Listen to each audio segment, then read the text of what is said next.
Well, ang problema kasi, si Presidente binatikos na eh. Ang sabi niya, unconscionable. Hindi matanggap ng konsyensya na namimili ng pirma. At bakit siya papayag sa pagbuwag ng Senado samantalang siya ay nanggaling na sa Senado? Pero dahil hindi nga siya pinakikinggan, ito po talaga ang malaking banta sa national security. Baka mag-isip ang militar na dahil hindi na kontrolado ng Presidente ang gobyerno, papasok na sila at sila na lang ang mamumuno. Pag meron kasing nakikita silang vacuum, yung no one is in charge, pumapasok ang militar. So ngayon, kapag sinabi ko na dapat patunayan na ni Presidente that he is in charge, dahil pag hindi po niya pinatunayan na siya in charge, na dapat sumunod sa kanya ang presidential insan na sa speaker, na sinusuway siya palagi, yan po ay imbitasyon sa militar na sila na ang mamuno because no one is in charge. Hindi talaga katanggap-tanggap ang pamimiliti umano raw nga ng pirma. Kahit nga ang Pangulong Marcos ay tila dismayado na sa kalokohan nga raw ni Tamba para lang siguro maging Prime Minister. At garapala talaga ang galawan nito sa taong bayan. People's Initiative nga raw ni Tamba. Tinawag ni PBBM na isa raw panlilin lang sa tao. Mukhang magkakaroon na ata ng bagong Speaker of the House at masyadong ambisyoso ang nakaupo ngayon na tila ba gustong higitan ng posisyon sa pinakamataas na republika ng Pilipinas at gusto nga ngayon papalitan ng konstitusyon. Bye-bye pinsan na nga kaya si BBM? Patutsala tuloy ng netizen. Alam ba ninyo na si Tamba kaya hindi nakikinig sa lalaki dahil ang pinakikinggan lang nito ay si babae na siyang naglukluk din sa kanya dyan sa kamamara at ito nagtitimon sa Kongreso kung ano ang dapat nilang gawin. Kaya malakas ang loob ni Tamba na di siya basta-basta maalis ng kanyang insan kung suwayin ng suwayin niya ito. Lahat ng kaguluhan nangyayari sa gobyerno, nilalaki, agrikultura man ito o ma-PCSO, mga appointment sa loob ng gobyerno ni lalaki ay maniobra ni babae. Nagkataon ay antres si lalaki. Kaya automatic na si babae ang de facto presidente ng Pilipinas. Ito'y naayon sa pagkasalansan ng barahan nila. Alam ni lalaki ito, kaya lang wala siyang political will na kontrahin ang kanyang asawa. At para lagi ka updated sa mga bagong upload natin, araw-araw tayo sa mentro sa pagkakaisa at bagong pag-asa. Ito ang Tindig Pinas. Huwag nang kalimutan i-like agad ang video at kung hindi ka pa nakapag-subscribe, i-subscribe na yan. Sa pangyayaring ito, paano na yung mga pagpapasa ng mga batas? Alam natin dapat magkaroon ng magandang relasyon ang ating Kongreso, dalawang kapulungan yan, para maisakatuparan yung kung ano man yung mga batas. Baka magkaroon ito ng domino effect. Well, una-una, dahil lang inaatubag nga ng Kamara ay itong Bribery Initiative, syempre, paralyzed ang lawmaking dyan sa Kamara. At dahil ngayon ang Senado ay syempre didepensa ng kanilang mga sarili, paralyzed din ang lawmaking dyan sa Senado dahil ibubuhos sila ang kanilang panahon para umikot sa bansa at talakayin sa taong bayan itong pirmang ito kung bakit dapat bumoto ng no. At syempre yung oras nila mauubos kakasampa ng mga kaso sa Korte Suprema para itigil itong prosesong to. So in the end, dahil nga po sa politika, talaga pong magdudusa ang ating lawmaking, no? Dahil ang lawmaking body ay busy na magtirahan sa isa't isa, no? So kaya nga po nakakalungkot itong pangyayaring ito eh. Mantakin nyo, ang tagal na bago tayo nagkaroon ng nagkaisang presidente at vice-presidente. Tapos, yung supermajority naman sa Kamara, talagang tradisyon yan. Kung sinong presidente, siya nakakabuo ng supermajority para nga mapabilis ang legislative agenda ng presidente. Pero pag ganito pong nangyayari na nagkakaroon ng tinik sa relasyon ng Senado at ng Kamara, talaga pong magdudusa yung productivity ng ating mga kongresista. No? Nakakalungkot. Mabuti sana kung kaunti ang pondong ginugugol natin para sa operasyon ng Kongreso ng Pilipinas. Napakalaki po ng pondo nila. No? Siyempre, mas malaking executive pero pinakamalaking pondo po nandyan na sa Kongreso. Kaya napakamahal po ng kada isang batas na isusulong ng Kongreso, no? Sa totoo lang. Hay, nako talaga. Pero attorney, dahil sa alita nito, sa pagitan ng Senado at ng Kamara, May nagsasabi na banta na ito na magkaroon ng constitutional crisis. Ano ba magiging implikasyon yan? Ay, hindi ko maintindihan kung ano ibig sabihin ng constitutional crisis. Pero ang katutunayan yan, bakbakan ngayon ng Senado at ang Kamara. Kaya nga nagtataka ako imbis na nagkakaisa tayo pagsulong ng legislative agenda, natitigil, napaparalyze ang lawmaking process dahil nga bakbakan politiko ang nangyayari. Now, pagdating naman kay Presidente, naku Mr. President, dati ang kaaway lang ni Mr. Speaker ang Vice President. Ngayon, nadagdagan ang kaaway niya, 24 senador. Paano na kayo ngayon hihingi ng pabor sa mga senador? Dahil hindi po malayo na isipin ng mga senador na palibasa presidential insan ng Speaker, kakampi kayo kay Speaker. Lalo na hindi nyo talaga... Well, ang problema kasi, si Presidente binatikos na Ang sabi niya, unconscionable. Hindi matanggap ng konsyensya na namimili ng pirma. At bakit siya papayag sa pagbuwag ng Senado samantalang siya ay nanggaling na sa Senado? Pero dahil hindi nga siya pinakikinggan, ito po talaga ang malaking banta sa national security. Baka mag-isip ang militar na dahil hindi na kontrolado ng presidente ang gobyerno, papasok na sila at sila na lang ang mamumuno. Yan po talaga ang kasaysayan ng mga bansa na ngayon po ay nasa liderato ng militar. Thailand, Burma, parehong karatig bansa natin. Pag nakita nila na no one is in charge, dahil ang Speaker ay talagang lantara na sinusuway ang presidente, baka po maisip ng militar na para maiwasan ang gulo, kami na ang mamumuno. Huwag niyo pong kalimutan yan. Sa totoo lang po, ang people power, bagamat pinagmamalaki natin yan sa buong daigdig, yan din po ay isang military coup. Dahil bumitiw ang suporta ng hukbong sandatahan sa ilalim ng liderato ni Fidel Ramos at ni dating Defense Secretary Juan Ponce Enrile doon sa rehimeng Marcos Sr. At nung sila ay pupulbusin na ng hukbong sandatahan na nasa control pa rin ni Fabian Ber, taong bayan ang nagbigay ng proteksyon doon sa ating kasundaluhan. Kaya nga naging people power. But make no mistake po about it, ang militar po ang nagdesisyon na wala nang hawak sa kapangyarihan ang dating President Marcos Sr. Kaya sila nagdesisyon na napapasok kasi na ang militar. Pag meron kasing nakikita silang vacuum, yung no one is in charge, pumapasok ang militar. So ngayon, kapag sinabi ko na dapat patunayan na ni Presidente that he is in charge, dahil pag hindi po niya pinatunayan na siya in charge, na dapat sumunod sa kanya ang presidential insan na sa Speaker, na sinusuway siya palagi, yan po ay imbitasyon sa militar na sila na ang mamuno because no one is in charge. At ayaw po natin yan. Doon sa mga nagmamarites kay Presidente, at alam ko naman po na talaga nagmarites kay Presidente na nagdi-distab ang Presidente, ang dating Presidente Duterte. Ano pong sabi sa akin ni dating Presidente Duterte? 2 araw pa lang ang nakakalipas. Yan nga ang kanyang kinatatakutan. Kapag ang tingin ng militar na hindi hawak ni Pangulong Gobyerno, ni Pangulong Marcos ang gobyerno, diyan sila matetempt. Gugustuhin ba yan ni Presidente Duterte? Hindi po. Bakit? Yung sariling anak niya mawawalang mandato.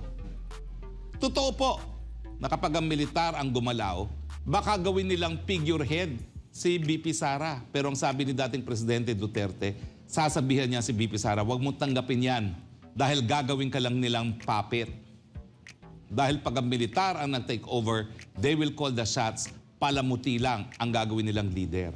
So ang kanyang talagang suhestyon, pag nagdesisyon ng militar to fill in the vacuum of leadership, huwag tatanggap si Inday Sara. Ibig sabihin, mawawala rin ang mandato ni Inday Sara.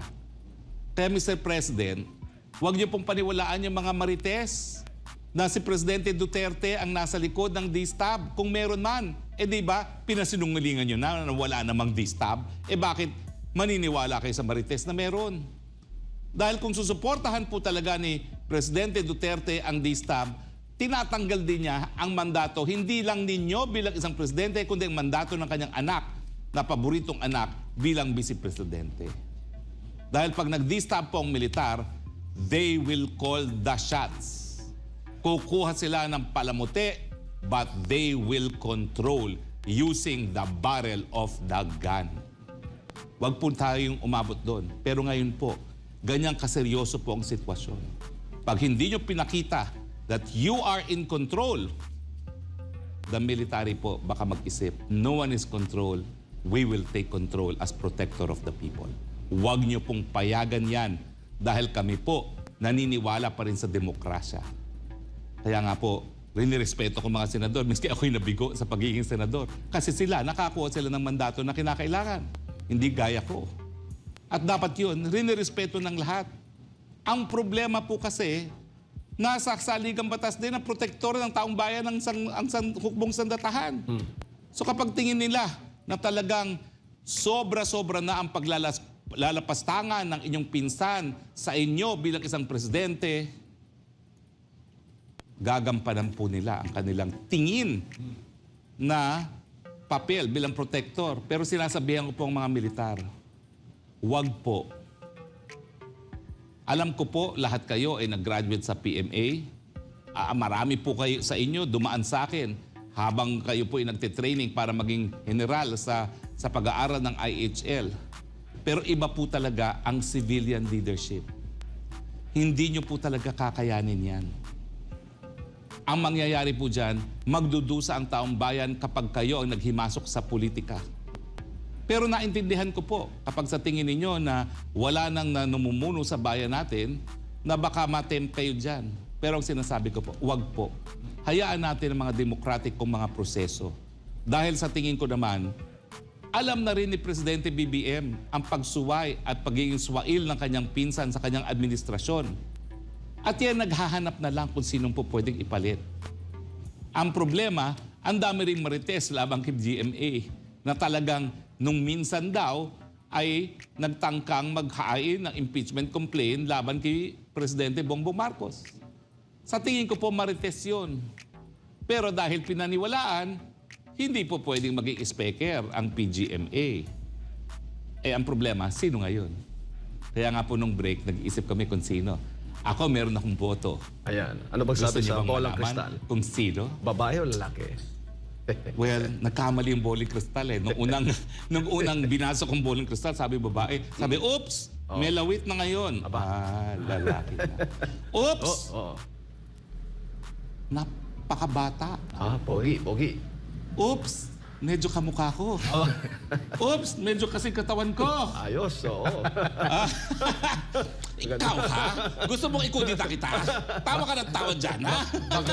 Baka malito sila kung nandyan ba sa camera yun. Sabi ko. Baka mamaya din-describe ko yung sarili ko. Abangan na lang. Abangan po sa mga susunod na episodes ng Pulso ng Bayan kung sinong sabi ng crystal ball At ang- ni Kaminyong ang susunod Itim na daw, speaker. Pero attorney, bago lang Calling all advertisers. We may be online. Marami pong nanonood. bago lang tayo sa ibang balita, attorney. Papaano? Anong mangyayari sa speaker kung sakali mang mapapatunayan na dahil nga sa mga petisyon na nakatakdang ang ubalak na ihain dyan sa Korte Suprema na siya ang nasa likod nga nitong mga sinasabing suhol para isulong ang People's Initiative. Ano ang mangyayari? Yan ay graph at paglabag doon sa Code of Conduct for Public Officials na isinulong ni dating Senate Presidente Jovito Salonga dahil dapat ang mga pamumuno ng taong gobyerno, profesional, may integridad at yan din po ay paglabag at paglabag doon sa sinumpaang katungkulan na itaguyod ang ating saligang batas. Dahil yung pagsusul po para sa pirma, yan po ay paglabag sa ating saligang batas. Alright. Tagal pa, no? Hindi pa pala magbe-break. No? Akala ko nga. Okay lang nga, ipagpatuloy pa yung crystal ball ni Senyor Minyong. Oo. Pero gusto niyo bang malaman kung sino sa Sino tingin nga? kong speaker? ha? Lugar na lang. Lugar na lang. Maraming Dan, nagsasabi. daran, dan. Sino ba yan, attorney? Anong sabi? Gusto mo na... Bagamat ito po ay kakalabas lang sa crystal ball. Akala nila Sabi niya, babae. nagkamali ako nung unang biyasa ko, mayroong babae. Oo. Ayaw talaga dun sa babae. Oh, okay. Ito po ay relatively bagito. Aba. Uy. Ito po ay second termer pa lamang. Oh. Okay. At, oops. Tagaluzon ba ito? Para daw wag magalit ang mga Bisaya. Uy. Bisaya din. Aba, Bisaya pala. Bisaya din ang sabi ng bolang kristal. Eh, Bisaya din yung mga waray. Oh. Kaya nga, para daw wag magalit na nawala ng boses ang mga Bisaya. Bisaya rin ang Bisaya, ipalit. galing din sa Visayas. Nako! Uy. Ano? Naroroon na, nakita ko na. Klaro Merong na O sa kanyang pangalan. Sino? Parang... Ay! Sino? Merong A sa kanyang pangalan. O at A. Mr. Speaker incoming! Hello!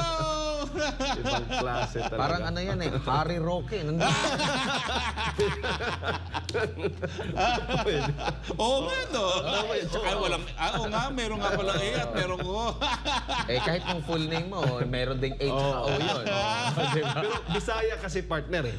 Eh, Bisaya ba si... Oh, Bisaya ako by heart. Adapted. Oo, Adapted. Oo. Bisaya ako by Nakakaintindi heart. naman ng Oo, Bisaya. Kaya nga nandun ako. So, abangan na lang natin. Pit Senyor, di ba? Oo.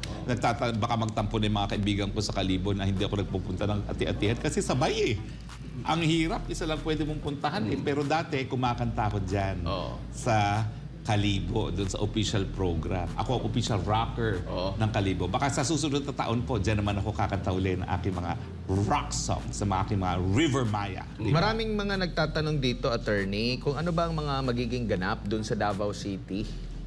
Ang alam ko, Pupuntahan. prayer rally yun. Prayer rally. Magdadasal kami laban sa mga puwerso ng Diablo na nais babuyin ng ating Pati rin saligang yung bansa. transparency, isusulong din. At Kumbaga. transparency sa gobyerno. Kasi nga, sa paglilin lang, hindi tinataguyod ang transparency. At saka syempre, yung pananagutan sa gobyerno. So, hindi po yan political rally, yan po ay prayer vigil.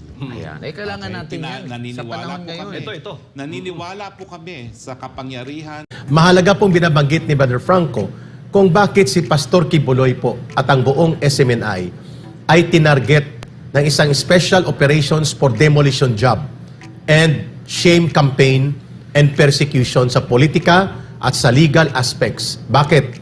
Sapagkat ito po ang natatanging network dedicated para po magsiwalat ng katotohanan laban sa mga kalaban ng ating bayan at pamahalaan at ng ating mga mamamayan. Nangunguna dyan ang CPP, NPA, NDF.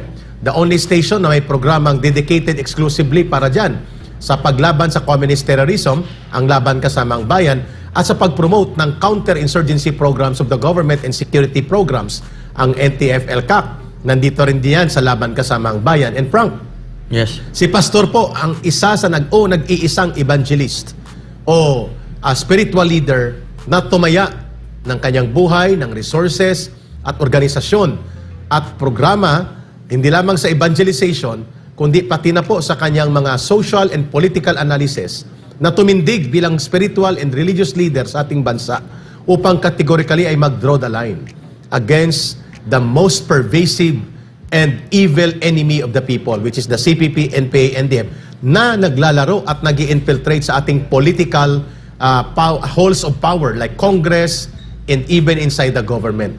Kaya po tinarget talaga si Pastor Kibuloy, tinarget din po ang SMNI, at nang lalo na po nang nagsalita muli at aktibo in public discussion si Pangulong Rodrigo Duterte, nagkaroon ng programa dito na nagbibigay linaw tungkol sa mga korupsyon, tungkol sa usapin ng public accountability, transparency in public expenditures, and accountability of public officials. Aba, nasaktan silang lahat, Brother Franco. Yes. At hindi nila in-expect na ang SMNI will have that kind of resolute and very firm mission direction as a media outfit na maninindigan uncompromisingly tungkol sa paghahayag ng katotohanan laban sa communist terrorism, laban sa epekto nito ang kanyang mga galamay na nag-ooperate sa urban areas and in other aspects of society including in the government, at ang pagsisiwalat sa mga abusado at gahaman sa poder at pundo ng mga abusadong politiko. Lalo na po nang isiniwalat natin ang extraordinary fund na hindi na o-audit by the billions. lalo na po dyan sa lower house, sa House of Yes. Representatives. At among others, hindi nila binubuksan ang mga libro at paggamit nila ng abusado na pondo in which even ang CPP, NPA, NDF ay nakikinabang sapagkat sila din po ay nandyan sa loob ng Kongreso at bahagi ng Tactical Political Alliance sa loob ng House of Representatives. Yes, kaya gusto nating alamin kung papaano nililinyahan ng CPP, NPA, NDF ang mga politiko para sirain ang isang tao. Nakita naman po natin ito kung paano nila ginawa kay former President Rodrigo Roa Duterte. Nakita naman din po natin ito kung paano ginawa din sa tanggapan ng OVP during that confidential funds. At ngayon naman po ay ginagamit nila mga politicians, ka Eric. Gusto natin malaman, ipaintindi sa ating mga kababayan yung kanilang makinarya Yan. para makuha nila ang kanilang inaasam na tagumpay na mapabagsak ang lahat ng crusaders laban sa CPP, NPA, Exactly, NDF. Brother Frank. Like for example, ang nangyayari ngayon, yung nangyaring Senate hearing, napakalino kung saan ang naging instrumento dito, ka Eric, ay walang iba kundi si Senator Risa Hontiveros. Kulang, ka, Frank, Eric. ang iyong pagtawag sa kanya. Si Senator Billboard Risa Yun, billboard. Hontiveros. Ito'y billboard na parang siya lang may-ari ng pagtatanggol Ng sa West ating Philippine interes Sea. sa West Philippine Sea. Muti na lang tinanggal niya na ang walang kwentang billboard na yon na epal talaga. Pero Frank, para mapakinggan natin, Yes, meron sa tayong- gitna po ng unos ng pangbabastos at pangbabalahura ng senadora na ito, laban po sa isang nirerespeto at kinikilalang tagapagtanggol ng bansang Pilipinas at ng interes ng mamamayang Pilipino, walang iba kundi si Pastor Kibuloy. Pakinggan po natin ang Yes. kanyang malinaw, subalit buo ang loob na pagpapahayag tungkol sa nangyayaring political and legal persecution and demolition job against the persona, integrity, and honor of Pastor Kibuloy na kinikilala po namin at ng mga maraming mamamayang Pilipino na nagtatanggol ng ating bansa at nagmamahal ng bansang Pilipinas. Yes, mga kababayan, panoorin po natin ang report na ito ni Miss Ina Mortel. Hindi magpapatinag si Pastor Apollo C. Kibuloy ng The Kingdom of Jesus Christ sa ginagawang paninira laban sa kanya. Kasunod ito ng isinagawang pagdinig ng Senate panel na pinangunahan ni Senator Risa Hontiveros kaugnay sa mga akusasyong inihain sa kanyang komite laban sa butihing pastor. Ang mga lumabas na testigo sa nasabing pagdinig ay nagpakilalang alias Amanda, alias Jerome, kasama na rin ang dalawang Ukrainian. Lahat sila ay nagtago ng kanilang mukha at nagsalaysay ng umano'y abusong kanilang naranasan sa loob ng kongregasyon. Pero ang tugon dito ni Pastor Apollo, dapat tulungan ng senadora ang mga umano'y biktima na magsampa ng kaso sa korte, kung saan, ani Pastor Apollo, hindi niya aatrasan ang mga ito. Now, kayong mga allegations ninyong yan, kayong mga accusers, prove it in court. Because you have the burden of proof now. You prove it in court and we will face you there. Tulungan mo po sila. Kagalang-galang na honorable Risa Hontiveros. Tulungan mo sila kasi mambabatas ka at in-entertain mo ang kanilang mga allegations. You cannot determine, as I said, the guilt or innocence of a person or someone in your court hearing. That is just for the aid of legislation. Oh, ngayon, you can prove that I'm innocent or I'm guilty in court. Kayon, patutuhanan ng mga witnesses mo yan. Papirmahin mo sila. Tulungan mo sila. Kunan mo ng abogado. That is my ultimate challenge to all of you. Magrespetuhan po tayo. Dapat din anyang isinaalang-alang ni Senator Hontiveros ang reputasyon ni Pastor Apollo, lalo na't ganito kabibigat ang mga akusasyon laban sa kanya. Yan po ang patas na laban.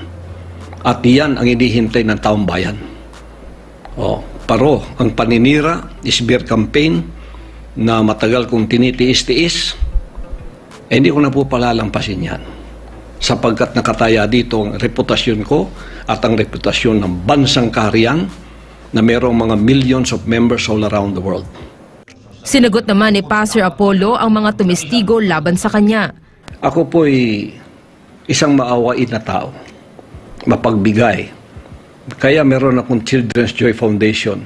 Tumutulong ako sa mga kabataang Pilipino. Pinaaral ko, pinakain ko, dinamitan ko.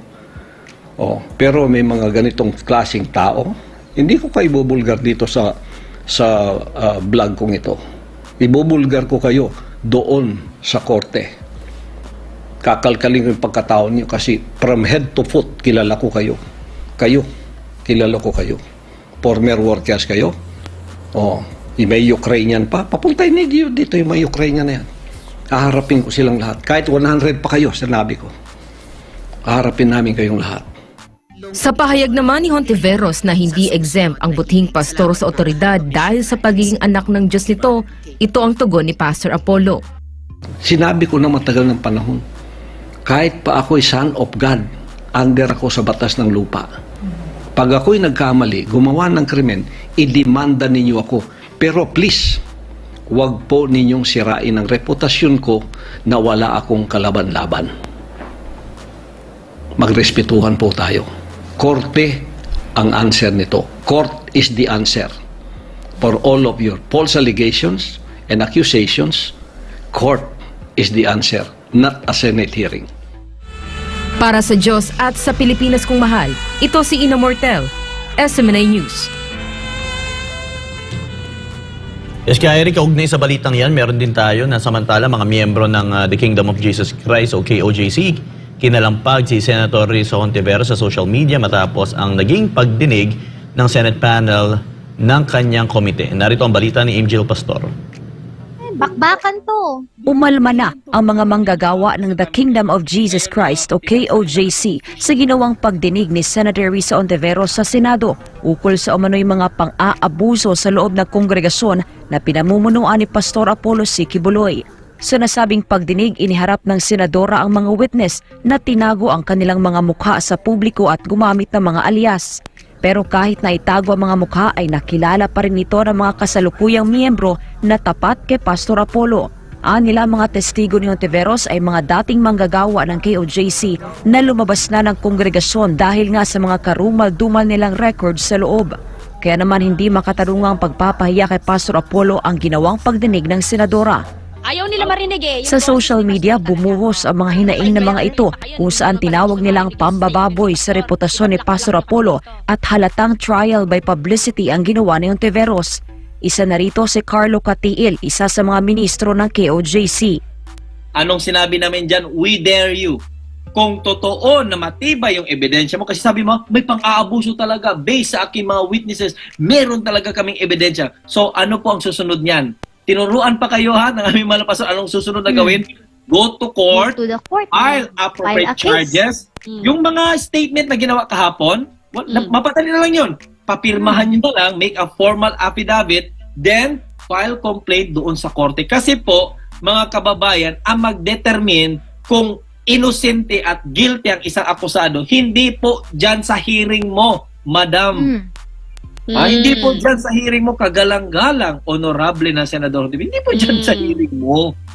Ayon naman kay Kathy Leonor at Diane Hortaleza na parehong kabilang sa Pastoral Care Department ng KOJC, kung totoong women and children's right advocate ang senadora, ay tulungan niyang mapatunayan ng mga witness ang kanilang mga alegasyon sa korte.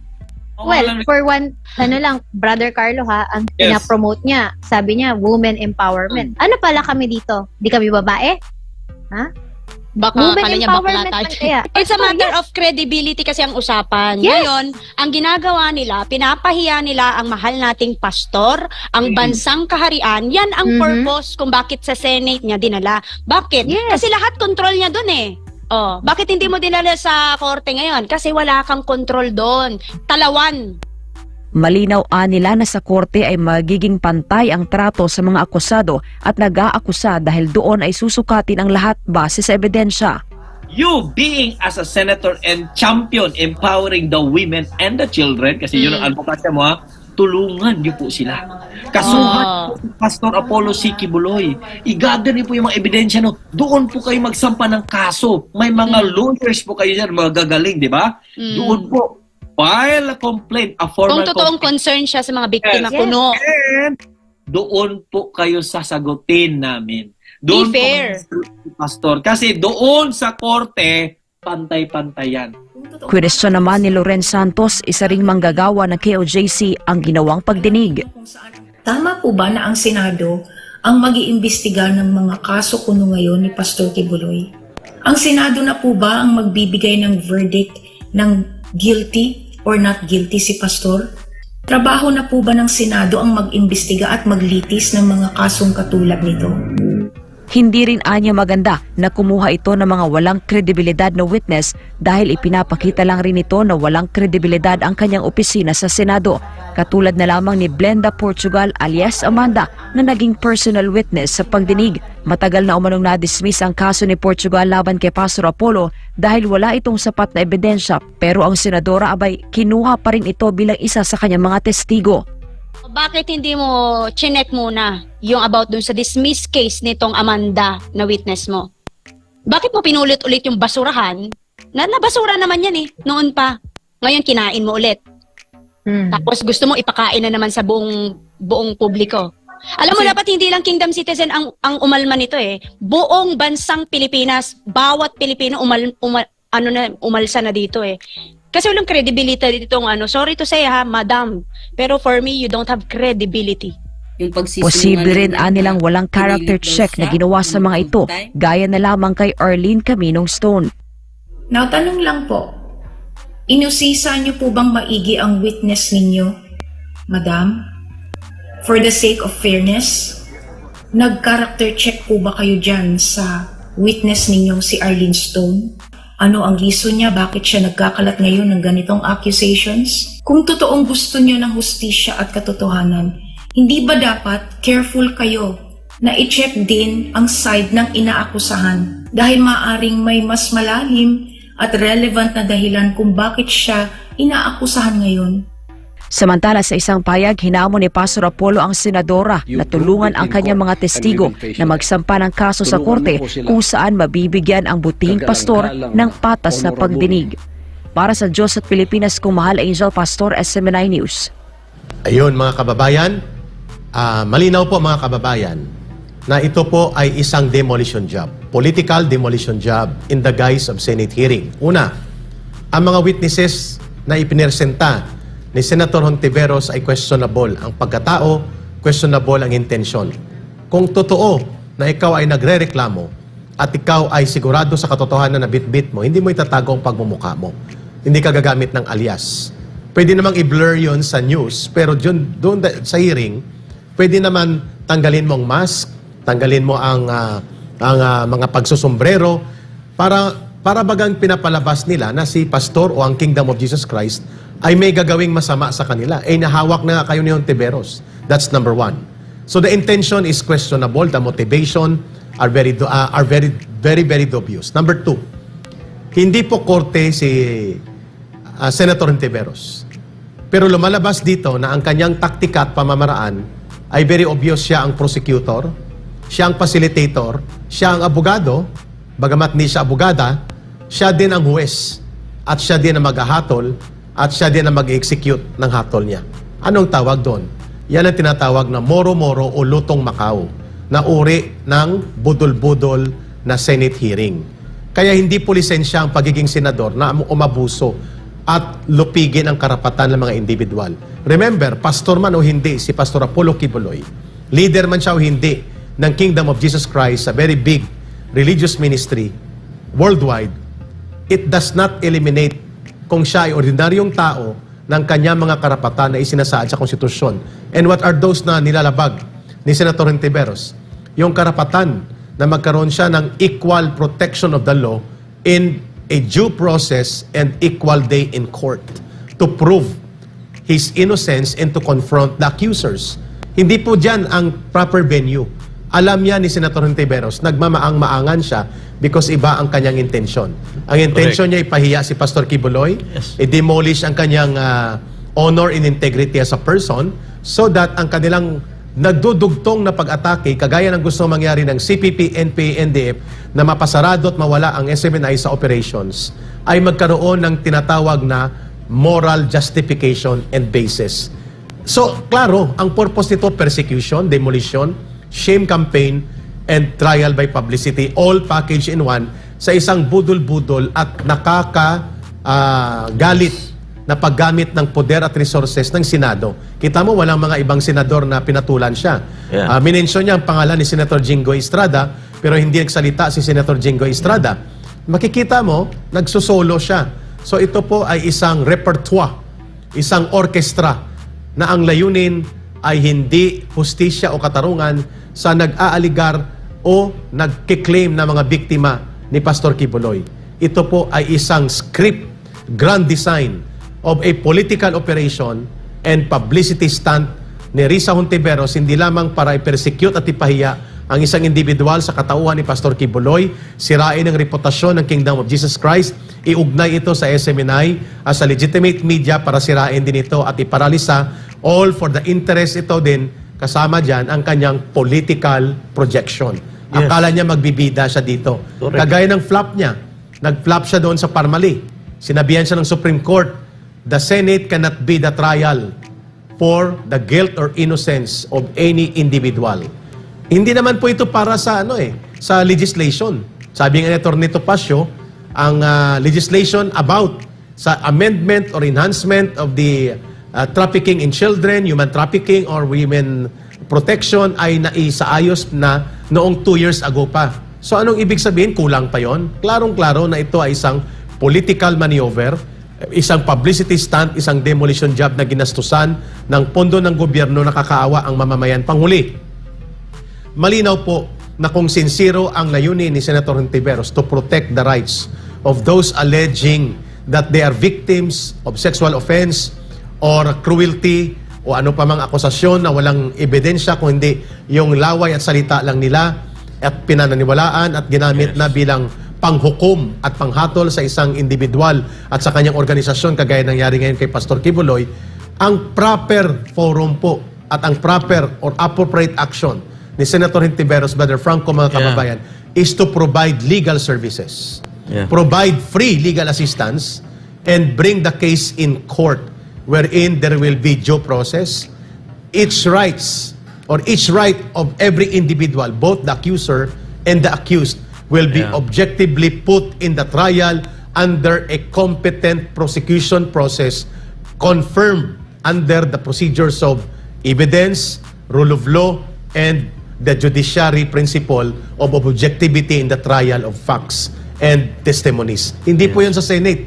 The Senate is the floor to defend the rights of the people, promote laws and legislation, but not to persecute, demolish, and impugn negative and possibly irreversible damage to the personal honor of people who are protected by the rights, by the constitutional rights and other fundamental guarantee of the rights of the people sa mga batas natin. Hindi po yan dapat nangyayari. Senator Hontiveros, maghunos dili po kayo, naghuhuramentado kayo at nagmamadali. Alam naman namin po ito ay para sa publicity stunt po ninyo.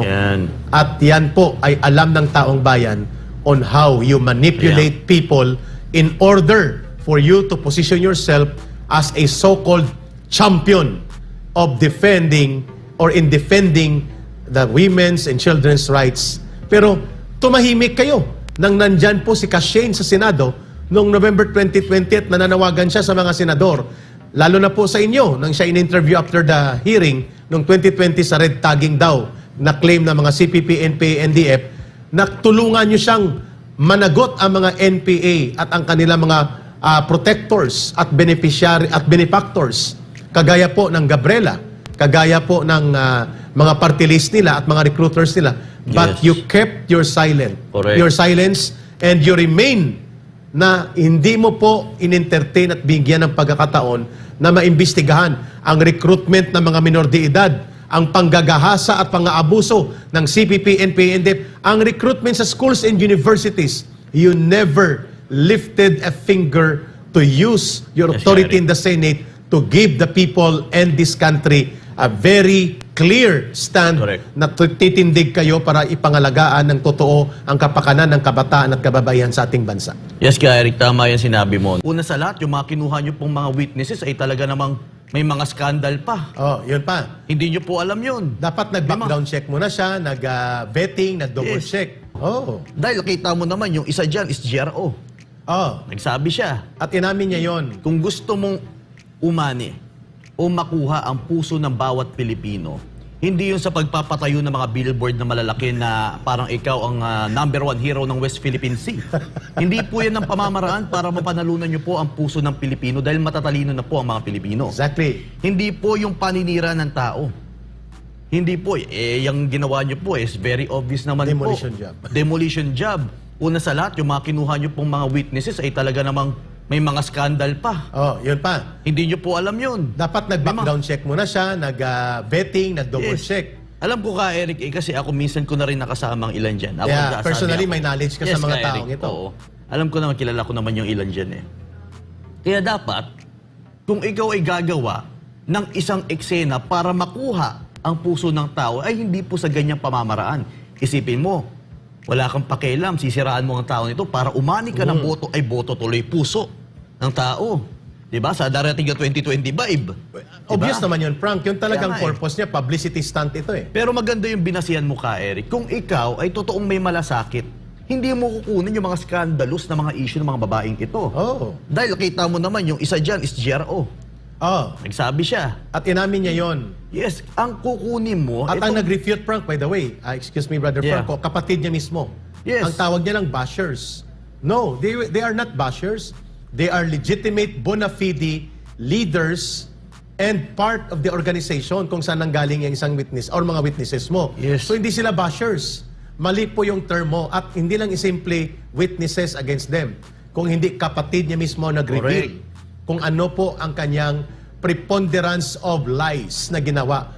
Yung kanyang pathological pattern, parang sakit na niya ang pagsisinungaling. You could have talk or summon in private muna ang mga leaders ng Kingdom of Jesus Christ kasi kung objective at patas ka, hindi dapat ito ang ginawa mo na magkaroon ka ng trial by publicity, demolition job, publicity stunt, and dirty public relation operations to promote yourself. Ang matindi din kasi dito ka, Eric, yung kanyang iimbestiga na Gabriela, ang kanyang kaibigan, na si Gabriela representative. Si Arlene Brosas. Arlene Brosas. Inaakusahan niya na nagre-recruit ng mga minor de edad at kabataang kababaihan. Ayan, sandamakmak na kaso ang pwede nyo na talaga namang magpapatotoo sa inyo. O bakit tahimik Ba't ayaw siya? nyong imbestigahan na marami nagsasalita, di nyo pinapansin na yan totoo. At ito, Frank, ay napakalawak na ginagawa. Lantaran, large scale, and pervasive. Pag sinabing pervasive, tuloy-tuloy. Pero Frank, i-hold muna natin ang komentary natin. Yes. Dito sa napakagandang naging pahayag din po ni Attorney Ferdinand Topacio. Magaling din ito ng abogado at malinaw ang kanyang pagbaybay ng mga paglabag at iskandalosong maniobra na ginawa ni Senator Risa Hontiveros using her position as a senator. Yes, mga kababayan, panoorin po natin ang video clip na ito.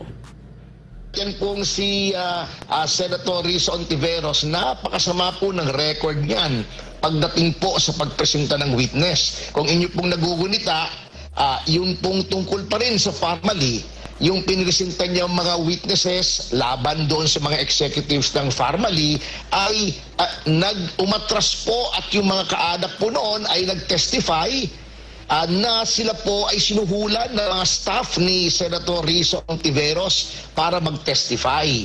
So pagdating po sa veracity ng witnesses, sa kredibilidad, napakasama po talaga ng record ni Senator Hontiveros. Nasasakdal pa nga po yan sa kasong paglabag ng Anti-Wiretapping Act.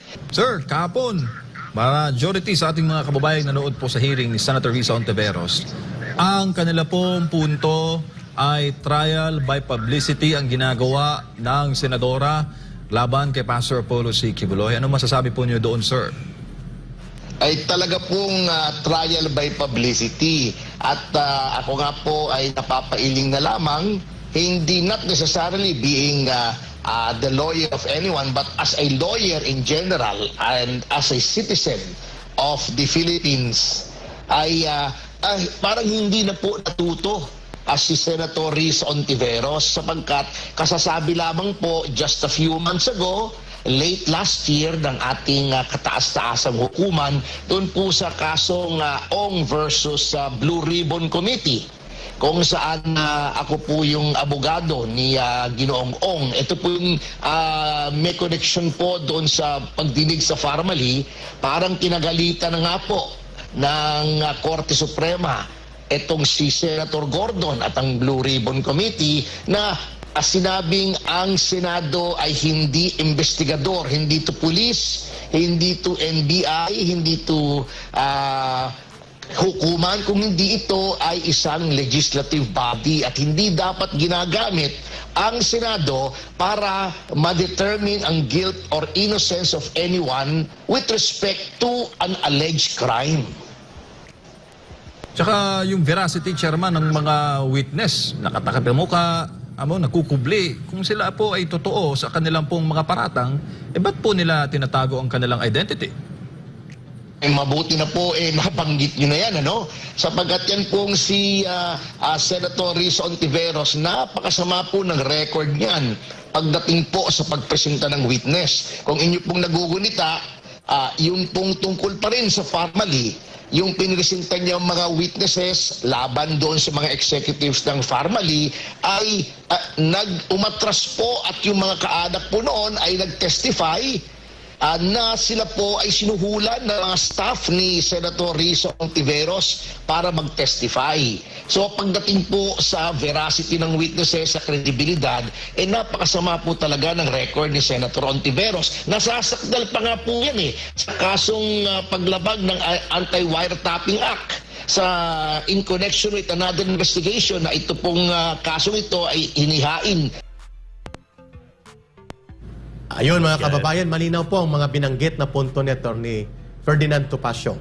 Sabi niya, not just because he is among the lawyers of Pastor Quiboloy, but as a lawyer and as a citizen of this country, ay nakakasuklam po ang ganitong garapalan na paggamit ng poder at kapangyarihan para i-persecute, i-demolish at wasakin ang pagkatao ng isang individual na wala namang ibang ginawa kundi tumulong sa ating bayan, tumulong sa sangkatauhan, at hindi pa nga proven by competent court and correct process of prosecution process, ay kinasuhan na ni Risa Ontiveros at hinatulan sa kanyang Senate Committee hearing na siya lang naman ang gumagawa ng kanyang monologue.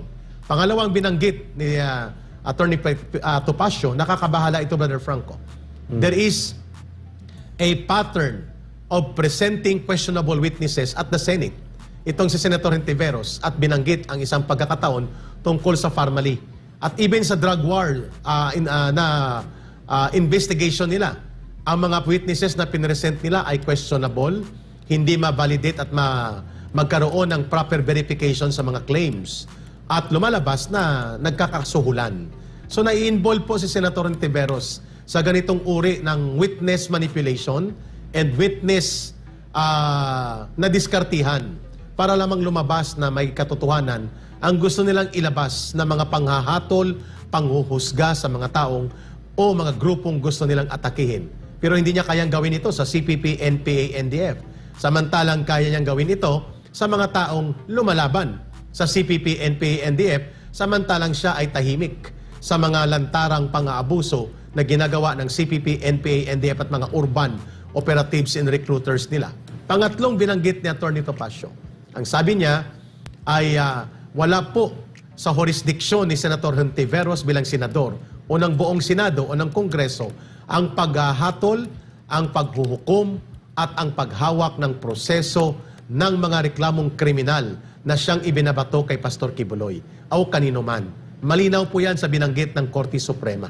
The process of so-called committee hearings or oversight functions at the Senate is to support the legislative agenda or legislative measure and not to prosecute individuals.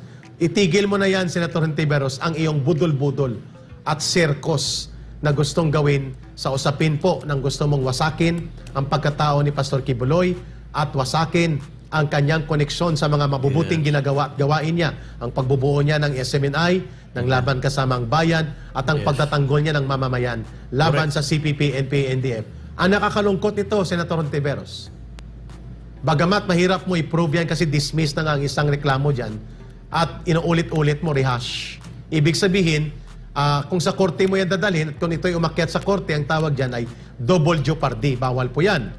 Bagamat ito ay na-dismiss lamang sa prosecutor, pero malinaw po na walang probable cause, walang prima facie of case of evidence. So itigil mo yan. Pero bagamat ititigil mo man yan, dahil walang credibility at walang katuturan ang ginagawa mo, the damage to the personal honor, the damage to the integrity and moral authority of a social and religious leader ng ating bayan at sa isang individual na wala namang ginawang masama sa iyo o sa taong bayan o sa ating bayan, kagaya ni Pastor Quiboloy, the damage to his persona and the damage to the organization that he leads will never be repaired, no matter how you will now maneuver to justify yang budol-budol at wala sa hulog at abusadong ginagawa mong pag-persecute at pag-demolish kay Pastor Quiboloy at sa buong Kingdom of Jesus Christ na kanyang pinamumunuan. At idudugtong mo rin ito sa kanyang pagbubuo at pagpapatakbo namin dito ng SMNI, pero nagkakamali ka. Bagamat sinira mo ang kanyang reputasyon at pagkatao, ang kanyang mga nagawa at ang kanyang ginawa at ang kanyang mga naging kontribusyon sa sangkatauhan at sa maraming buhay na kanyang tinulungan na maayos at maging mabuting mamamayan ng ating bayan at sa kanyang pagtindig ng matapang at buong lakas na kalooban niya na voluntarily ay suportahan ng gobyerno upang magtagumpay sa pinaka-numero 1 nagwawasak ng ating bayan, ang communist terrorist group ng CPP, NPA, NDF. Hindi mo po mabuburayan sa demolition job na ginagawa mo against kay Pastor Quiboloy diyan sa Senado. Yan. Kaya nga ka, Eric, kung ating titignan, no, bakit yung magagandang ginagawa ng ating butihing pastor, like for example, yung ating humanitarian move na ginagawa sa tuwing may nasasalanta ng bagyo, yung mga biktima, na tayo mismo nangunguna, hindi po namin ipinagmamalaki ito. Ito po yung totoo, na kami po nangunguna dito. Na instead na minsan, nauunahan natin ang ating pamahalaan. Ipinapakita pero ito yung tulong natin ito, Frank, sapagkat ang purpose nito ay maimulat din si Senator Ontiveros at ang mamamayan sa other side ng kwento ng buhay ni Pastor Quiboloy. That's true ka, Eric. Kasi pinapakita nila yung bad side. Tapos, ang at hindi magsakla pa pa doon, proven, hindi totoo. Ang bad side na yon ay allegations lang. At yon ay gawa-gawa ng mga taong, according to you, kilala nyo, ay may mga hindi maaayos na mga problema sa disiplina at mga pamamaraan ng pag-exist sa organisasyon. Yes, correct ka, Eric. Kaya naman, bakit hindi natin ipakita yung kabutihang ginagawa? Una sa lahat, yung milyong-milyong kabataan na pinapakain ni Pastor, lagi ba namin isinasabi ito? Lagi ba namin ipinagmamayabang ito sa ating pamahalaan? Hindi. Ito yung tulong na aming naiaambag sa bansang Pilipinas. 3 million children, kaya po ba yan ng pamahalaan?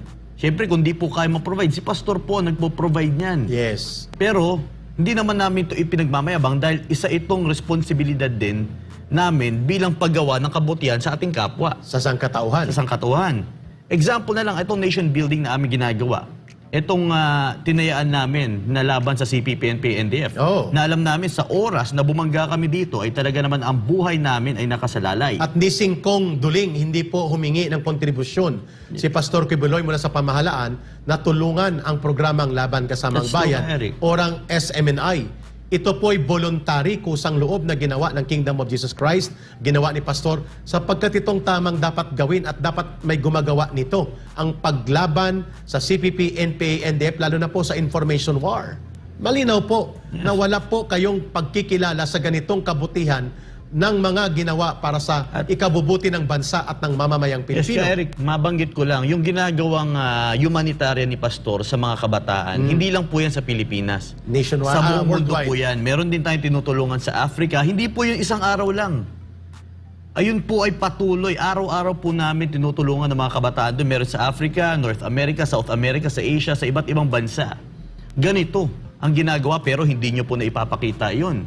Kung paano mo namin iminumulat, especially ang kababaihan, kung paano ibabalik ang kanilang dignidad at karespe-respeto. Iyan ang isa sa mga tinuturo. Pero Eric, nakikita naman natin kung paano ginagamit ng yan, for example, yan sa Africa. Yan yung mga tinulungan natin. O bakit hindi natin mai-report to? May balita, wala. Bakit ang pupuntahan mo pa, kukunin mong source ay talaga naman yung mga tao na talagang walang kredibilidad.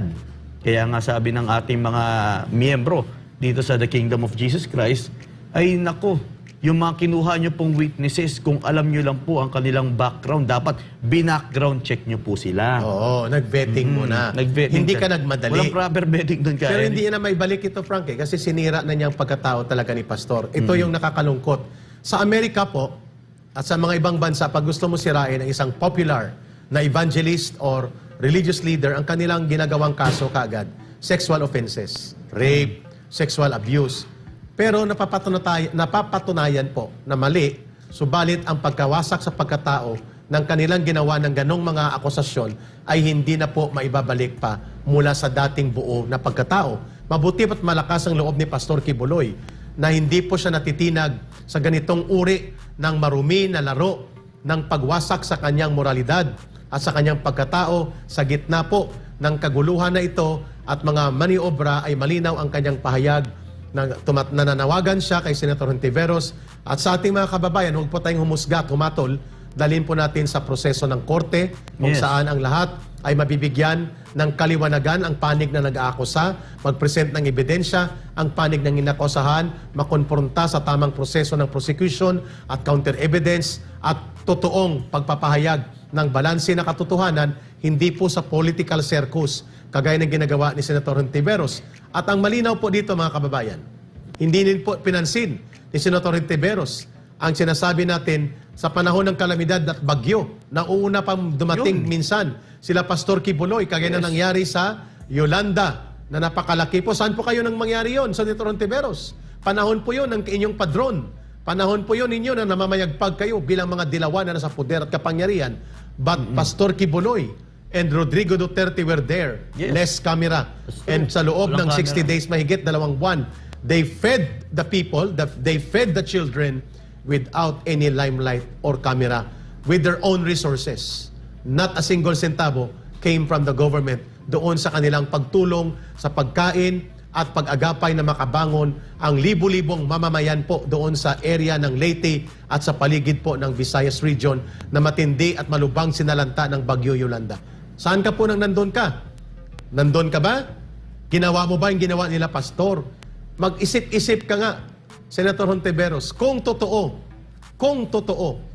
na totoo ang mga kasamaan na ginawa ni Pastor Kibuloy, sa tingin mo, very logical na tanong sa sarili mo, aabot ba ito sa more than 40 countries ang kanyang ministry na lumawak? Aabot ba ito mula sa isang kapilya dyan sa Agdao na biglang lumaki, lumawak at lumalim ang kanyang ministry kung masama ang ginagawa ng taong ito? Yun po ay mga basic question of human logical experience analysis that you don't need to be a forensics expert to analyze. Correct. Kung mali ang kanyang ginawa, bakit umusbong at lumawak ang yumakap na sangkatauhan sa kanyang ministry at maraming binuo na proyekto na nakikinabang ang mamamayan at kabataan bilang magiging mabuting mamamayan ng ating bayan. At hindi lang sa Pilipinas ito nangyari. In more than 40 countries na siya umabot. Kung totoo ang iyong pagtingin doon sa mga lumapit sa iyo, bakit milyon-milyon ang mamamayan na nakikinabang sa inabot ng ministry ni Pastor Kibuloy, hindi lamang ang kaluluwa, kundi sang katauhan nila ang nabawi? Ako, Yes, correct. I am very cynical. I am not a very religious or spiritual person. And hindi ako madaling maniwala sa isang bagay. Pero pag naniwala ako, yayakapin ko kaagad yan. If proven by experience in history and by analysis of human logical experience na tama. Wala akong nakitang masama sa ginagawa ni Pastor Kibuloy at wala akong nakitang indicator na siya'y umaabuso sa kanyang posisyon o sa kanyang influence. At ang malaking bagay po, binigyan niya kami ng panibagong buhay ng mga former rebels. Nakakapagsalita po kami dito ng walang bayad at kami po'y nabibigyan ng pagkakataon sa mabuting pagkukurukuro na magiging mabuting ambag sa lipunan at sa pamahalaan. Sino po nagbigay ng ganong pagtitiwala sa amin? Yeah. Dito lang, I do not personally know him and never in an instance na nakakausap namin siya, ako, na siya'y nagbigay ng anumang intensyon na sumanib ako o manib ako sa kingdom of Jesus Christ. We talk about our country, our people, or the problems that our country and our people are facing, especially on how to become completely victorious over the CPP, NPA, NDF, and how to make our government do good governance. Yun doon umiikot ang pag-uusap namin with Pastor Kibuloy. In nearly 3 years na nakilala ko siya, not a single instance did Pastor make me understand about the Bible. Hinahayaan niya ako na ako'y magdiskubre ng aking paniniwala because he respects everybody's belief and journey in spirituality and in the religious life. Hindi po ganun dito ang nakita ko kay Pastor. Hindi po kagaya ng ibang nanggaling dito na nagmamayabang na 15 years mahigit siya dito, pero ang nakita niya ang sarili niya lang interest, hindi niya nakita ang mas malawak na kabutihang naiambag ng SMNI at ni Pastor at ng kanyang ministry, which I appreciate deeply in my journey to discover how to become a good citizen of this country and how to contribute in the goodness of humanity. Yan po nakikita kong kontribusyon nang ako po'y na-involve sa Ministry for Information ni Pastor dito sa SMNI. Kaya nga ka, Eric, yung isa sa tinitignan din natin dito, di ba? Una sa lahat, nakikita nila dahil kaibigan tayo ng mga Duterte or anything, hindi po yan ang basihan natin dito. Una sa lahat, nakita po ni Pastor ang kanilang paninindigan sa bawat Pilipino. Kaya all the way po sinusuportahan namin ng mga Duterte, ang ating OVP, dahil napatunayan po nila kung gaano po sila ka-credible na ipagtanggol ang ating bansa. Exactly. Diba? And that is the common interest with Pastor, Yes. the Duterte, and kami dito sa SMNI at mga former rebels. Yung pagtatanggol ng demokrasya at kapayapaan at paglaban sa totoong nagwawasak ng ating bayan ng communist terrorism. Yun ang common denominator kung bakit nagsasama-sama kami. Kaya tinutulungan namin yun ka, Eric. Pero, for example, itong gusto kong bigyan ng basihan ng kredibilidad, yung kinuha ni Senator Risa Hontiveros na isa dito, ay ibinasura na yung kaso. Dahil wala man lang, napakahina ng kanilang ebidensya. Walang probable cause. Ang pinakamasak, binitbit niya pa rin. Di ba?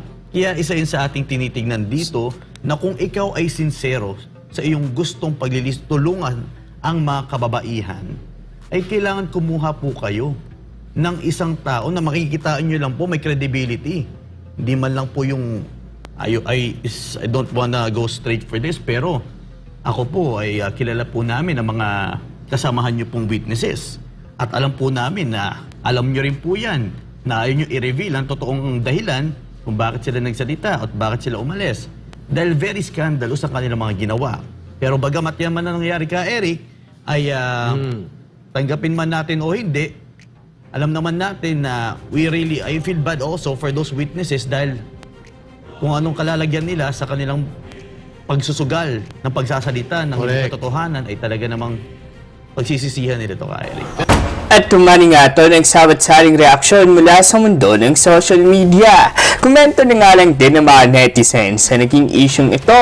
Si Marcos ang ipinoto, iba ang namumuno. Pwede ba ito? Nasaan pa talaga ang presidente? Parang teleserye na ito Hindi ba pwedeng tanggalin ni PBBM si Romualdez at ang iba pang ma-appoint niya sumasaway sa kanya? Hindi lang si Romualdez ang dapat niyang tanggalin at palitan. DOJ, DILG, Katapang, Bautista. Palitan na po si PBBM, hindi na kaya paglaban ng taong bayan at ang bansang Pilipinas. Sobrang na ang nangyayari sa gobyerno ng Pilipinas. Lord, hirap na kaming mahirap sa gobyernong ito. Sana hindi na ipinalik ang Marcos admin. Akala namin katulad ng Ferdinand Marcos Sr.